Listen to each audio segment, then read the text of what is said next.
Welcome to Environmental Law course,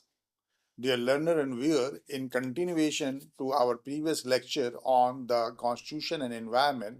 we have taken note of the fact that how the environment protection and sustainable development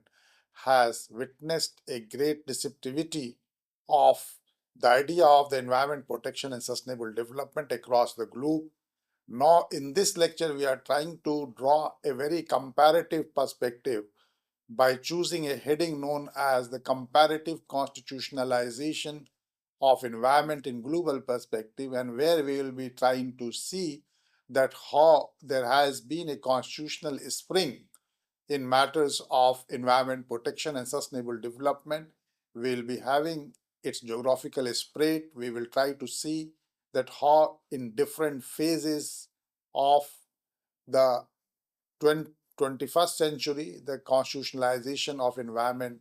have taken as an ultimate and penultimate goal of the different countries of the world. Dear learner and viewer, we are going to look at the comparative constitutional perspective of over more than 100 constitutions which have globally recognized the right to healthy environment, and it has been said that right to healthy environment is to mean a clean, safe, wholesome, and ecologically balanced environment, and how that the clean, safe, and wholesome and ecologically balanced environment have been recognized across all 100, more than 100 countries in the world, and then how the environment and comparative constitution have given a unique discourse not only from the point of view of the students and scholars of the constitutional law, but also from the scholars of environment and environmental law and environmentalism, to look at with a very comparative perspective to compare and contrast how the idea of environment protection and sustainable development has been triggered after the Stockholm Declaration, and it has reached to its a kind of the maturity in 1992 after Rio de Janeiro summit or the Rio Declaration. How the nature and content and object and ambit and scope of the environment and sustainable development have been chiseled out and has been reflected and scintillated into the entire spectrum of the rights and the duty across all the constitution, or in the sphere of the environmental constitutionalism, by developed countries, by developing countries, and underdeveloped countries. And we will try to see that out of the comparative constitutionalization of environment, what are the broad generalization, what are the broad trends, what are the broad tendencies in giving a space to the question of the environmental protection and sustainable development. We'll be starting from the equator. We will be discussing the development of constitutional law in Spain, and as well as we will try to see that how right to nature has been declared in Ecuador constitution in 2008 as one of the most notable development in the very sphere of the constitutional law and as well as the environmental law. Will be also looking at the environment and the constitutional norm on environment to derive in the very perspective of the Kantian philosophy and Kantian deontology, that how the liberals and the liberalism values have permeated in the constitutional spectrum in accepting the constitutional norms. And in that respect, we'll be looking the Indian response to comparative constitutionalism in giving effect to fundamental right to life, as well as the rights of the state,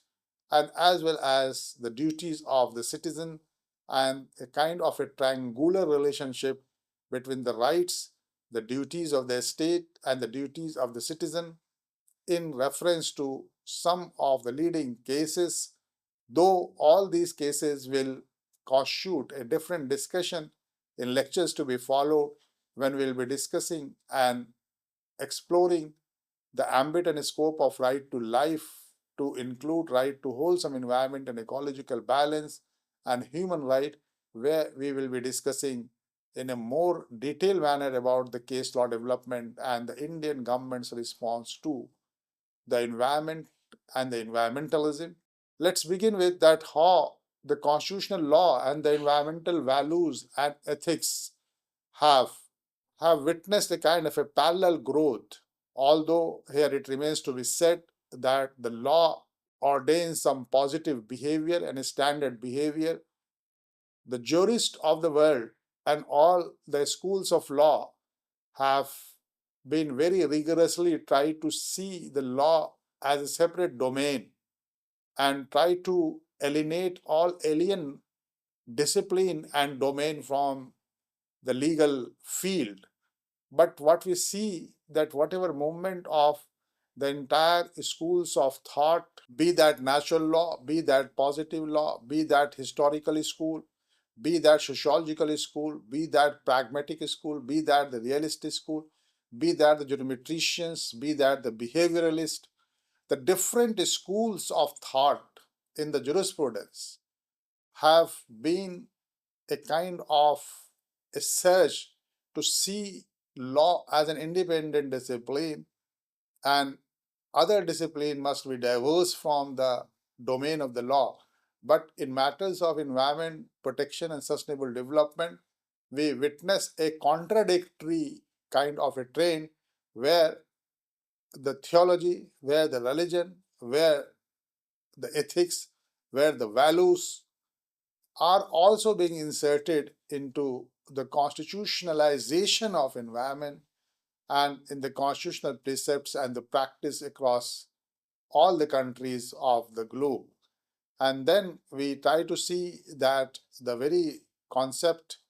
is to try to define environment not only in a very alienable perspective, but there is a merger and confluence of the environmental rights as well as the duties in implementing the environmental commitments which has been reflected under the treaty obligations, Pacta Sunt Servanda, and then we see that how the constitutional law and environmental values and ethics have given a fresh impetus into the very lawmaking in other countries and as well as in India, combining the Oriental and as well as Occidental jurisprudence and the modern notions of the jus cogens of international law, international environmental law, and the law which lies among the people, deeper in the conscience of the people, customary law, and as well as the traditional law, and which has been ordained by the deep ecology movement and ecosophy in the ancient, medieval, and modern Indian history. We will also try to reflect that how gradual compliance with the global environmental obligation has been made possible by a categoric insertion of the country's commitment to the constitutional values and ethics in matters of environment. We'll be looking at, in a very cursory manner, that how the very theme of comparative constitutionalization of environment in global perspective has been a kind of a very novel development, and it has created and triggered a global constitutional movement right from 1950 to 2020, and by having an in-depth examinations of all the treaty obligations from 1950, be that the Geneva Convention, be that the Outer Space Treaty,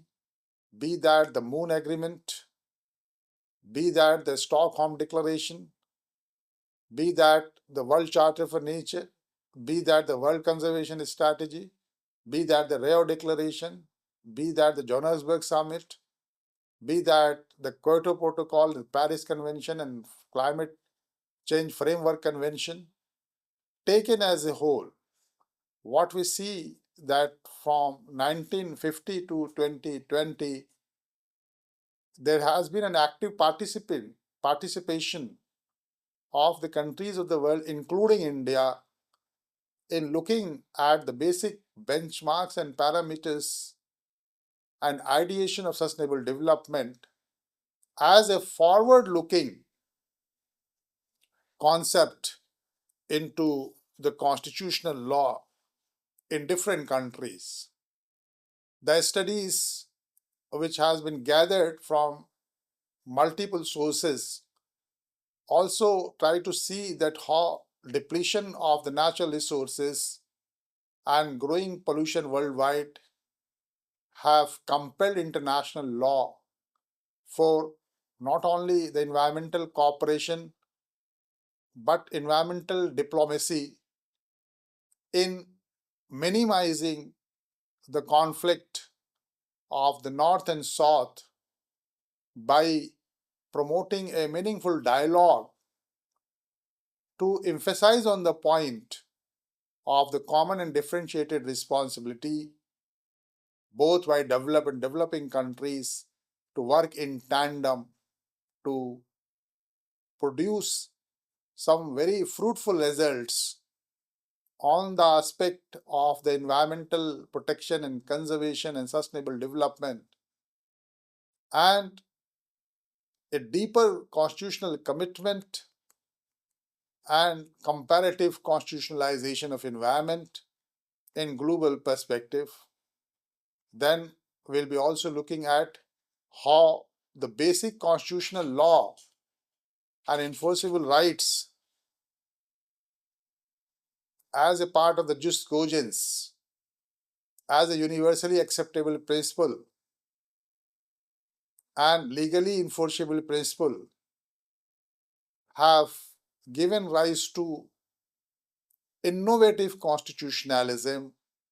innovative environmentalism, and to bear the testimony, what has been said and asserted is the fact that we have to look the countries like Portugal, which recognize these rights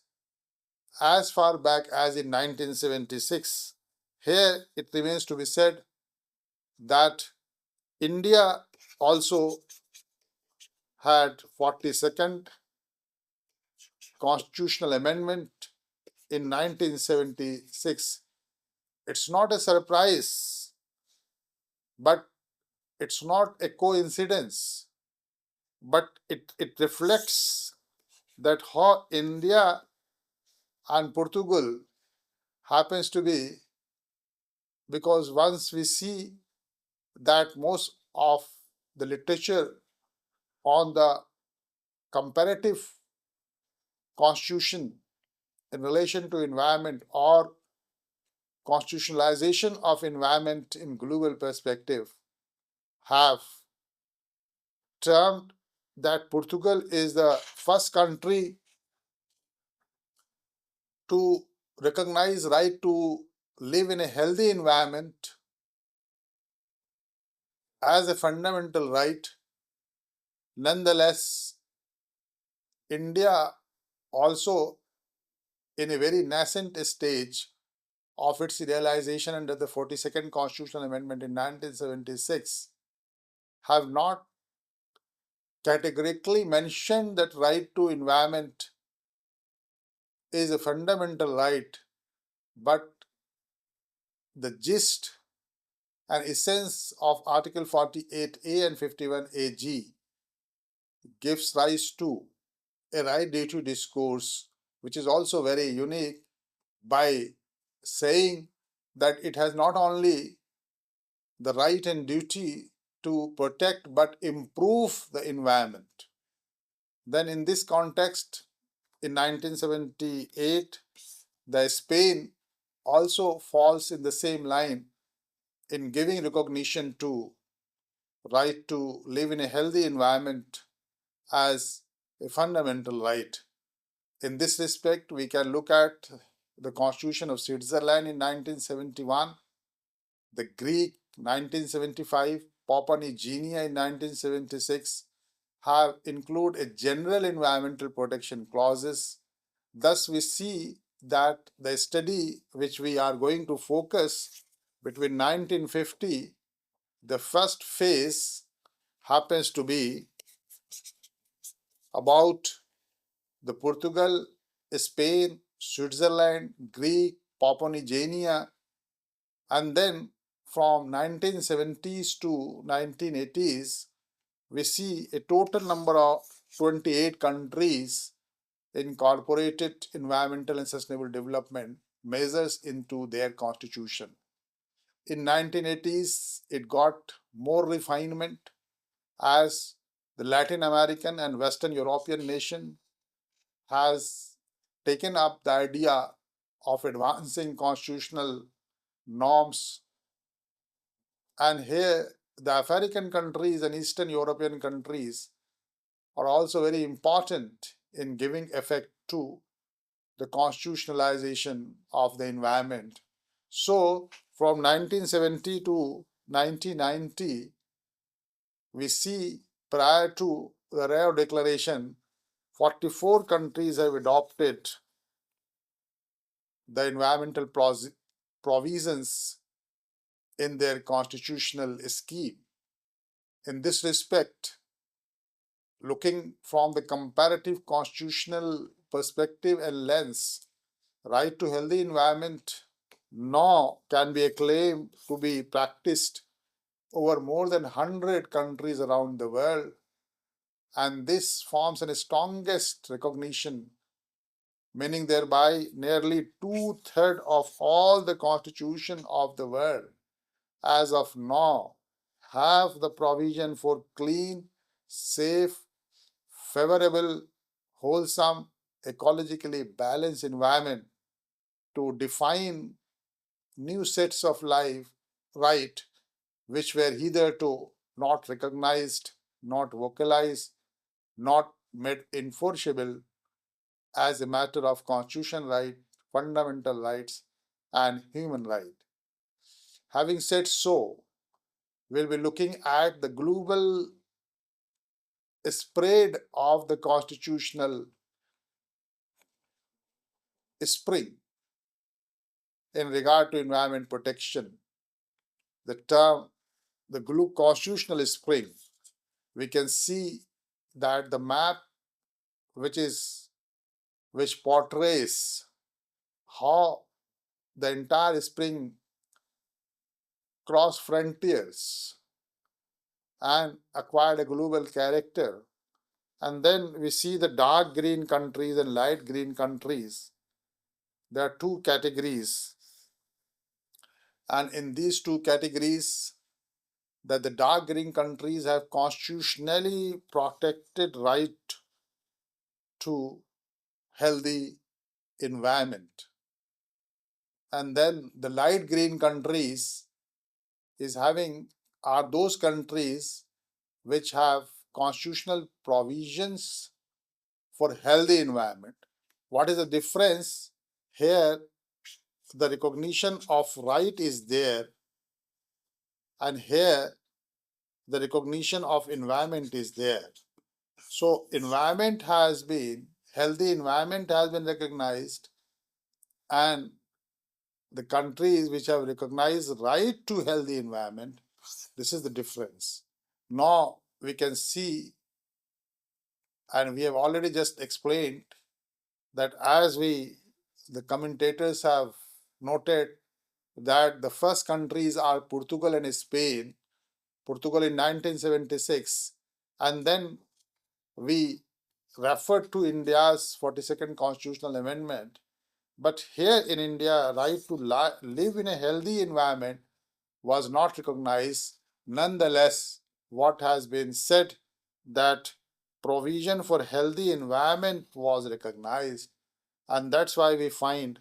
India as in a light green countries mapping, not as a deep countries mapping. So it can be safely said that two-third constitution, third of all the constitution of the world have recognized right to environment and sustainable development. So this is a kind of a global spread of the comparative constitutionalism and the environmentalism. Here we have a list year 2017, and then we see that this we have already covered.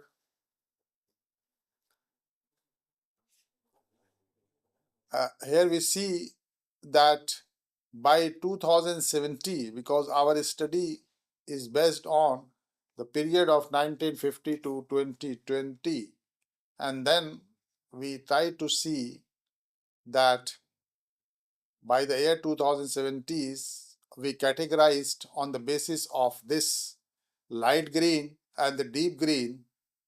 and by saying that the deep green countries have recognized right to healthy environment, whereas the light green countries have recognized healthy environment as a constitutional goal. And then we try to see that what are those countries. Then we find that countries have a constitutionally protected right to healthy environment include Algeria,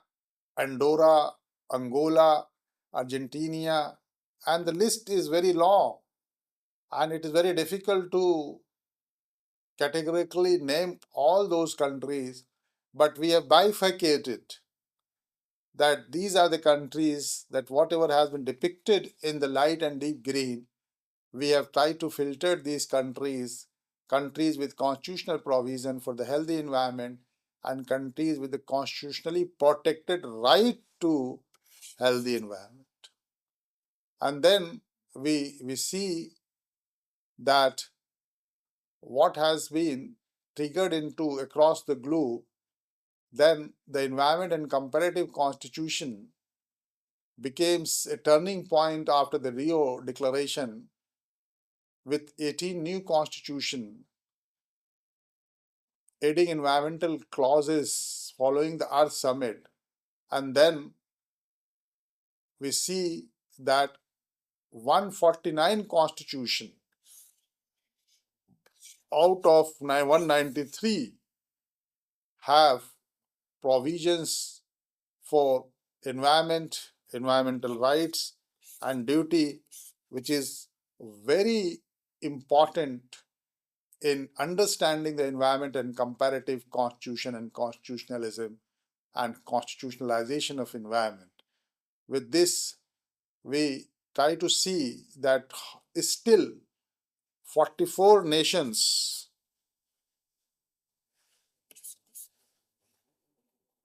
still lack some constitutional provision for the environment protection. And then having a broader look of the comparative constitutionalization of environment, then we see the environment protection which has been included into Ecuador's 2008 constitution. For the first time that we see that rights protections have been mentioned, human right, and as well as the rights of the nature. What is important and innovative in Ecuador's constitution is not the fact what has been mentioned as the countries with constitutional provision for healthy environment and countries with constitutionally protected right to environment, or the kind of the information that 44 countries lacks and 149 countries have provision on the constitution. But here the point is that right to environment and here the right to nature or right of nature, this is a kind of a paradigm shift in understanding the constitutionalization of environment and comparative environmentalism, that it recognizes rights of the nature as it recognizes the human rights to the environment. And then Ecuador's natural communities and ecosystem is thriving on the strength of this constitutional value. That is very something very important to be taken as a paradigm shift in the comparative constitutionalism of the environment. And then a study of the different countries where we find that their constitution mention right to environment. So in this category, there is a large number of the countries. It is Azerbaijan, Yugoslavia, Ukraine, Turkey, Spain, Slovak, Kyrgyz, South Korea, Kenya, Federal Republic of Ethiopia, East Timor, Chile, and here it is very important that right to live in a pollution-free environment. The Chilean constitution is also very important, as the Ecuador constitution is important, because these two constitutions are very in the forefront of giving the idea of comparative constitutionalization of environment. Although all these countries' studies are of no less important, but to bring home the conclusion and to put in nutshell, while studying the comparative constitutionalization of environment, at least at least we must look at the Ecuador, and at least we must look to the Chile's constitution, which is the Chilean constitution is also very important because it also recognizes rights of the generations. So the Cape Verde, Belgium, Belarus, Azerbaijan, Russian Federation, Bulgaria, these are the countries which have a specific provisions relating to right-based approach, not merely what is called is the recognition and provisions, constitutional provision for the environment protection, but the right-based approach. We have these list of countries, and most notably, we will be emphasizing on the Chilean constitution.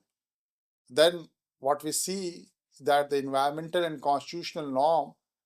which has been reduced is based on liberal political theory and the neutrality of the state in giving conception for the good life. This is a kind of a discourse we can make out and have certain discursive aspect of the constitutionalization of the environment. And then we find this approach limits to social policy to the deontological goal of protecting right, as it has been envisaged in the utilitarian goal of satisfying individual interest. It is also structured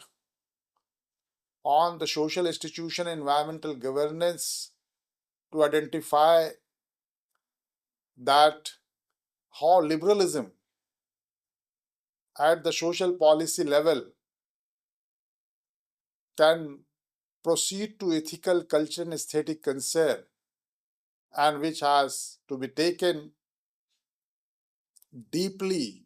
by embodiment of environment and constitutional norm in the Kantian deontological principles. So the entire discourse building and the discursive aspect of the comparative constitution is very important under its broad spectrum, broad parameters, broad contours. That has to be also to be taken very seriously in any kind of a study of constitutionalization of environment across the globe. We must find some basic and fundamental theories and discourse and its diametrics. And in that respect, the Kantian deontological philosophy, the liberal political theory, the neutrality of the state, the utilitarian goal of individual interest, and liberal political theory which support social institution for environmental governance to promote cultural, ethical, aesthetic concerns into the very norms of the right to environment. And then we see that the environmental jurisprudence is more influenced by the equity and constitutionalism. And that's why we see, as we have mentioned, that the constitution of the Chile 1980 should be taken very seriously. And now this is evident from this aspect that there are 388 provisions of the Chilean constitution, and then out of that, you see a massive reflection of the constitutional norm consists of 13%. And then that serves as our concluding point to look at the Chilean constitution, the Constitution of Ecuador, and as well as the South African Constitution 1996, which is always hailed as one of the most environment friendly constitution. So, three constitution at least. The one which we have pointed out is the Ecuador's constitution, the second, the Chilean constitution, and the third, the South African constitution, serves as an epitome of the recognition of environment as constitutional now, or it can be said that it is very esoteric to see Ecuador's constitution, Chilean constitution, and South African constitution in visualizing the environment, human health, and well-being of present and the future generation,